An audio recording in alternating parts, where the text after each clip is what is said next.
The dining table was set like every Sunday, roast beef, mashed potatoes, and that same fake warmth my family always served on the side. My brother Eric was late, as usual. My mom chuckled, he's always running behind, poor thing works so hard. I bit my tongue. Eric hadn't held a job for more than 6 months at a time, but somehow he was still the golden child. Just as I took a bite, my dad cleared his throat and said the words that froze the air. "We've decided to give the apartment to your brother," he said, pulling a small ring of keys from his pocket and sliding them across the table. My fork clinked against the plate. My mom smiled like it was no big deal. Eric finally walked in right on cue, grinning, completely unaware of the storm he just walked into. I stared at the keys, then at them. "You're giving him the apartment?"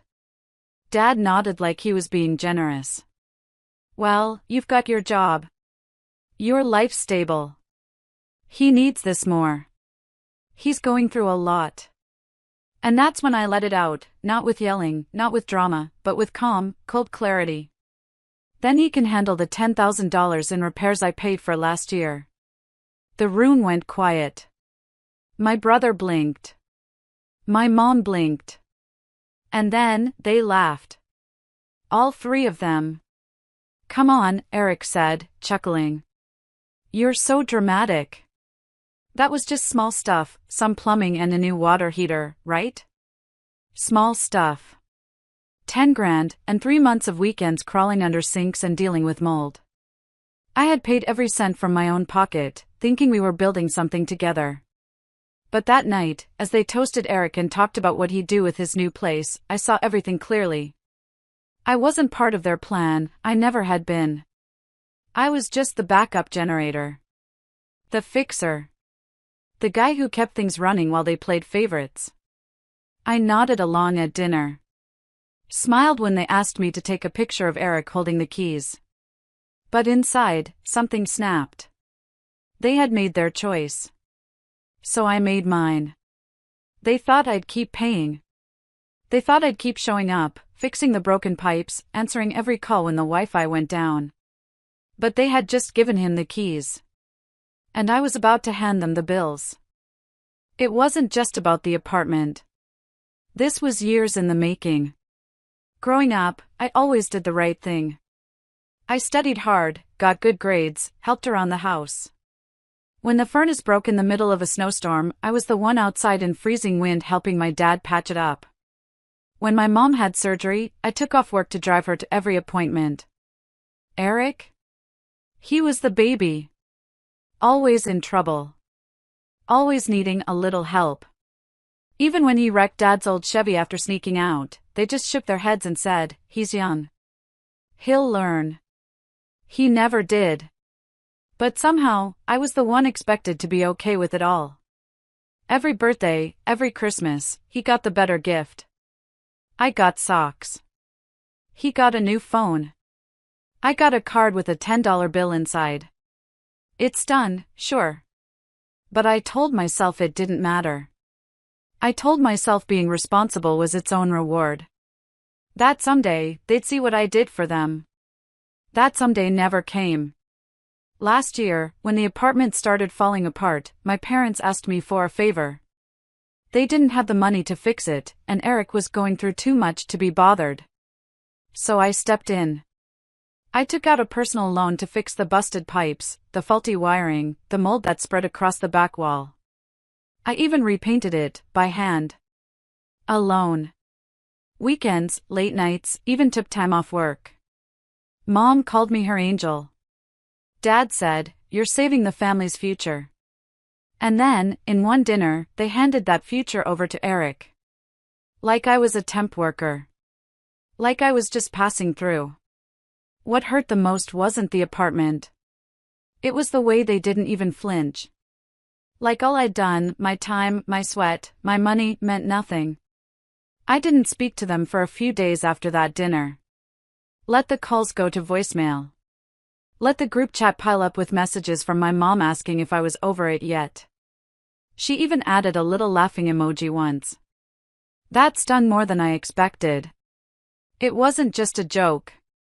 It was a slap in the face. That's when I started digging through my emails, receipts, and autopay settings. That's when I remembered just how many things were in my name. Gas. Water. Electric. Internet. Even the building's monthly service plan. All of it under me. They had gotten so used to me fixing everything, they forgot who held the switch. Eric might have gotten the keys, but the power? That was still mine. I still remember sitting at my laptop late one night, staring at the autopay dashboard. My hand hovered over the cancel button for a moment. Then I clicked. One by one. Gas. Water. Electric. Internet. Done. I wasn't doing it to be cruel. I was doing it because they needed to know, actions have consequences. And sometimes, the quiet ones, the ones you overlook, the ones you use, those are the ones you should have never underestimated. I didn't scream. I didn't argue. I just stepped back and let them feel what life was like, without me holding it all together. And that was just the beginning. It started with the water. 2 days after I canceled the autopay, Eric called me at 7:30 in the morning. "Hey," he said, clearly annoyed. "There's no hot water in the apartment." I waited a second. Then replied, "Oh? That's strange. You might want to call the utility company." He paused. "Wait, weren't you the one who always handled that stuff?" I smiled. "Not anymore. You've got the keys now, remember?" He mumbled something and hung up. Later that day, my mom texted me. "Can you please just help him with the water? It's not that serious." I didn't reply. The next day, the gas went out. Apparently, they didn't realize how quickly things would fall apart.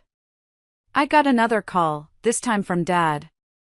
"The stove won't work. And your brother says the heater's out too. Can you check the account?" "Sorry," I said, "but everything's in his name now, right? He'll have to call and sort it out." "But, he doesn't know how to do all that." "That's not really my problem anymore." Click. The best part? I didn't have to lift a finger. I didn't scream or shout. I just unplugged the machine I'd been quietly powering for years, and watched it stall. By the end of the week, the internet was shut off. No Netflix. No email. No video calls. My brother drove to my house, banging on the door, shouting through the glass. "You've gotta fix this." They gave me the apartment, not the bills. I opened the door just enough to say, "Exactly." And shut it again.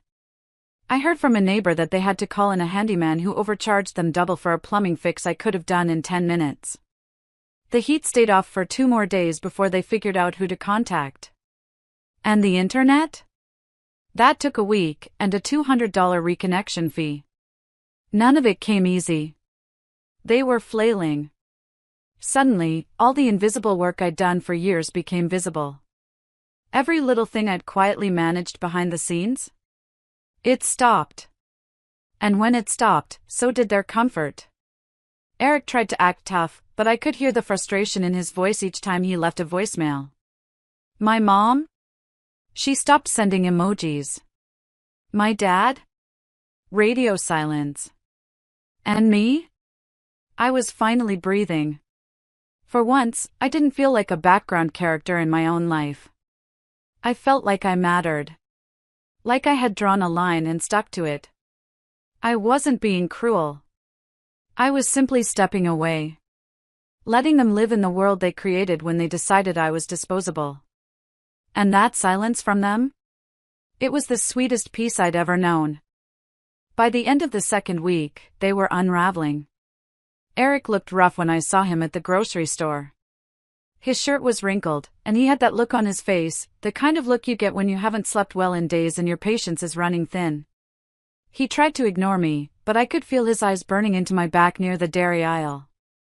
I didn't say a word. He wouldn't dare ask me for help, not in public. Pride wouldn't let him. But the weight he'd taken on was clearly more than he could carry. And the worst part for him? Everyone thought he had it all figured out. He was the successful brother. The one who got handed the apartment like a trophy. But now, he was standing in line with a frozen dinner and a prepaid phone card because he couldn't figure out how to reconnect the Wi-Fi. I got a text from Dad later that day. "We never expected you to walk away like this." I read it twice. Did they expect me to just keep running things silently behind the scenes while they handed over everything I built to someone else? They didn't even ask. Didn't thank me. They just gave it all away at a dinner table like it was a party favor.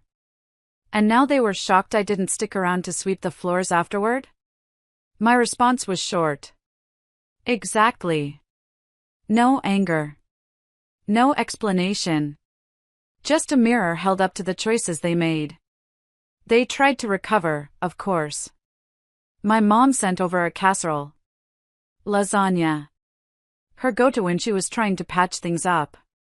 I didn't open the foil tray. I left it on the porch for 2 days until it got cold and crusty. Just like the way she treated me. Then came the email. This time from Eric. A long-winded guilt trip. "You know I didn't ask for this. I didn't even know Dad was going to hand me the keys. It wasn't my decision. I thought you were fine with it." Fine with it? Did I look fine when I sat at that dinner table in silence, watching my own sweat and sacrifice get tossed across to him like a football? Was I supposed to smile and say congratulations when they brushed off the $10,000 I had poured into that apartment just to keep it standing? I didn't respond. I let him sit with that silence the same way I sat with their decision. A week later, the building manager called me. Apparently, my name was still listed as a point of contact on the emergency maintenance list. He asked if I wanted to be removed. "Yes," I said. "Please do." He paused. "You sure? You've been on here for almost 7 years." "I'm sure." Click. That's when it really hit me. I had become their emergency contact in every way. Financially. Emotionally. Logistically. I was the fix-it person. The one they turned to when the roof leaked, when the heating broke, when the internet went down. The one who handled the taxes and fought with customer service and got the garbage pickup scheduled. And when they didn't need me anymore, they passed me over like I never mattered. So now? They could handle it. Let the stress pile up. Let the calls come in. Let the sink stay clogged and the windows stay drafty. I wasn't the janitor of their lives anymore. They were on their own. And as strange as it felt to be cut out, I finally realized I wasn't cut out for being used. By the 3rd week, they finally stopped pretending they had it under control. The first sign? My dad called me. Not a text.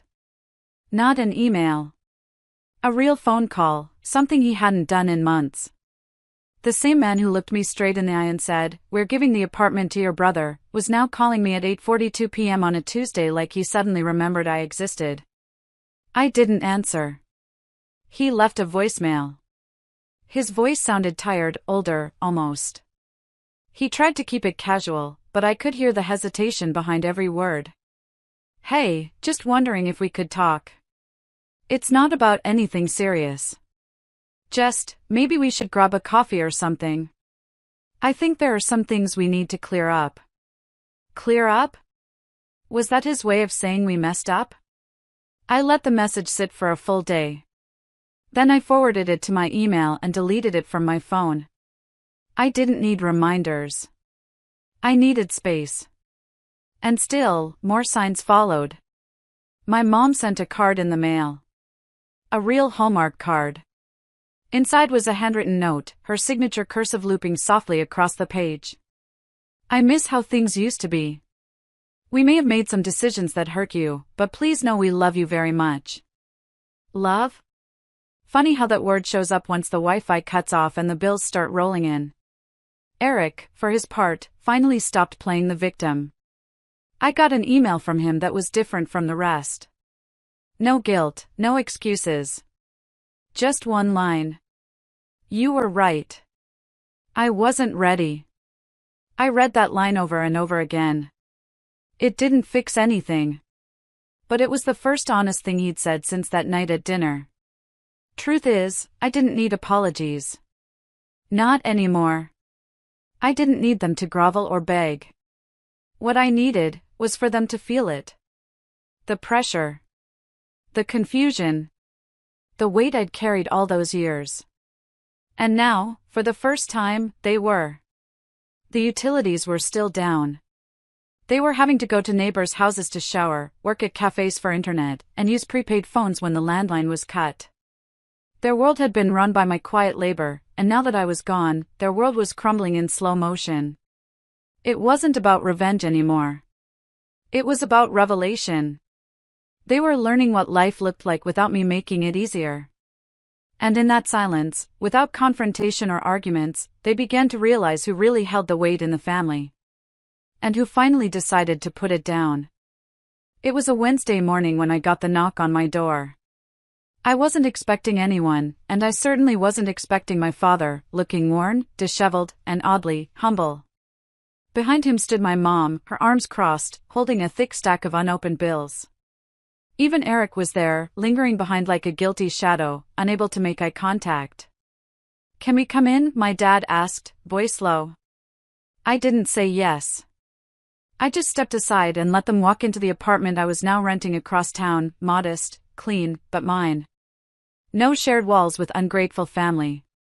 No leaking ceilings I had to fix myself. Just peace. They sat at my kitchen table like strangers. My mom finally broke the silence. "Everything's falling apart." I just raised an eyebrow. "Oh. The water hasn't worked in 4 days," she said, eyes flickering. "Eric couldn't fix it. The electric bill is overdue, and the gas company won't even take partial payments anymore. The internet is gone, we can't even reach your Aunt Marla for help. She's traveling." My dad shifted in his seat. "Look, we didn't mean to push you away." "You didn't push me," I said, cool and even. "You erased me." That landed hard. I could see it in my father's face. His eyes blinked slower. His mouth opened slightly, then closed again. No words. "You passed the apartment to Eric like I was a ghost," I continued. "Like the $10,000 I spent last year fixing it meant nothing. You didn't even ask. You made a decision about my work, my money, my life, and handed it off like spare keys at a party." My mother sniffled. "We thought you'd understand." "No," I replied. "You thought I'd stay quiet. Like always." And then I reached into the drawer beside me and pulled out a manila folder. Inside were copies of every auto payment I'd canceled: electricity, water, internet, gas, even garbage pickup. I laid them on the table in a neat, silent row. "I handled all of this for years," I said, voice steady. "You never even saw the charges. Never noticed the maintenance I covered. Never asked how the walls got painted, how the HVAC was replaced, or how the pest control showed up every 3 months. Eric finally spoke. "I didn't know." "No, you didn't," I said. "Because you were too busy enjoying the benefits of a life you didn't build." The room was quiet. Just the sound of the old fridge humming. "Why are you doing this?" my mom asked, barely above a whisper. "Because I wanted you to feel it," I said, not unkindly. "Not out of spite, but so maybe, just maybe, you'd realize what I've been carrying. Maybe next time, before you dismiss someone's contribution, you'll remember what it cost you to lose them." My dad stared at the papers. "So what happens now?" I leaned back in my chair. Now? Now Eric gets to be the man of the house. Let him make the calls. Let him figure out the overdue payments, the busted water heater, the leaking roof. Let him carry it for once. And with that, I stood up and opened the door. They knew it was time to go. One by one, they walked out, quieter than they'd ever been. No dramatic tears. No last-minute justifications. Just the weight of realization pressing down on their backs like bricks. They had taken me for granted. And now, they were paying for it every month, every bill, every cold shower. 3 months later, I got a postcard in the mail. It was from my mom, written in careful, shaky handwriting. The front showed a faded photo of the city park near our old neighborhood. The message on the back was short, "Hope you're well. We're managing. Miss you. Mom." I placed the card on my fridge without a second thought. That was all I needed, just a small echo of the past trying to reach out. But I had no intention of going back. Because by then, my life had completely changed. I'd gotten a promotion at work, finally. I wasn't bogged down anymore, mentally or financially. No more rerouting checks to keep someone else's roof from collapsing. I could breathe. For the first time in years, I could actually exhale without feeling like it cost me something. My apartment, small but sun-filled, had become my haven. Every bill was paid with pride, by me, for me. I even started investing the money I used to pour into my parents' place. That first deposit into my own future? It felt like planting a flag. Not just in the ground, but in myself. Sometimes, I'd walk past the old apartment building. Eric was still living there. The windows were grimier now. The yard looked overgrown.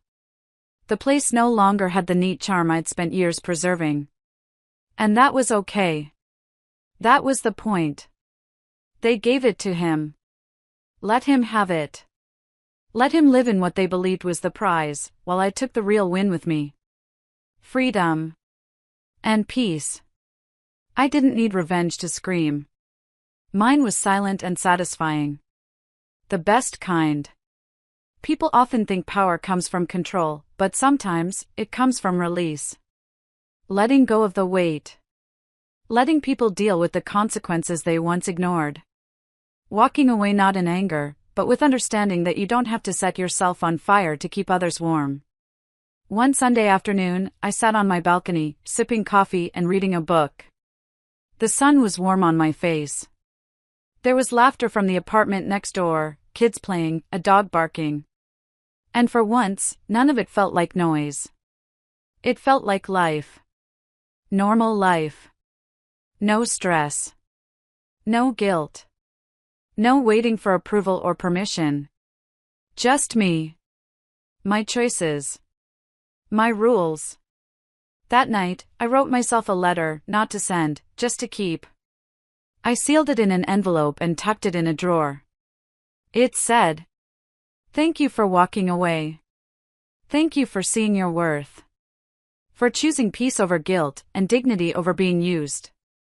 You saved yourself, and that was enough." Sometimes, healing doesn't come with apologies or dramatic reunions.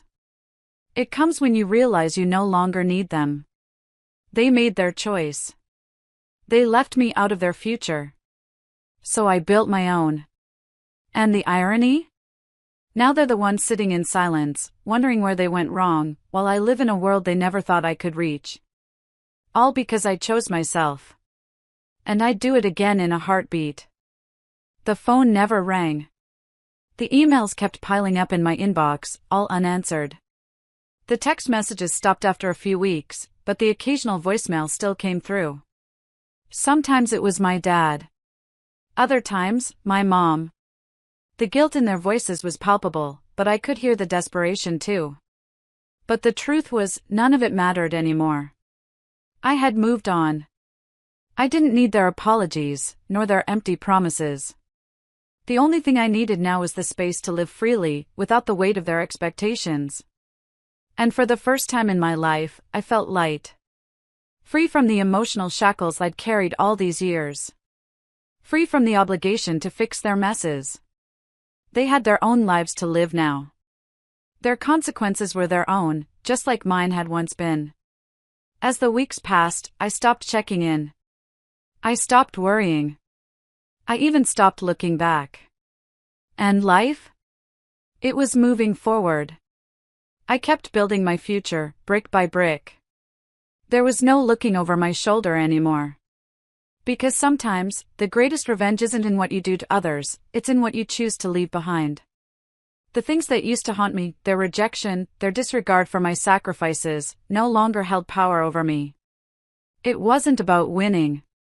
It was about walking away from the things that broke me, the things that made me feel small. And in that walk, I found my strength. The greatest triumph? Knowing that the future I was building, alone, by my own rules, was far better than any past they could offer. The door had closed behind them. But the one in front of me? It was wide open.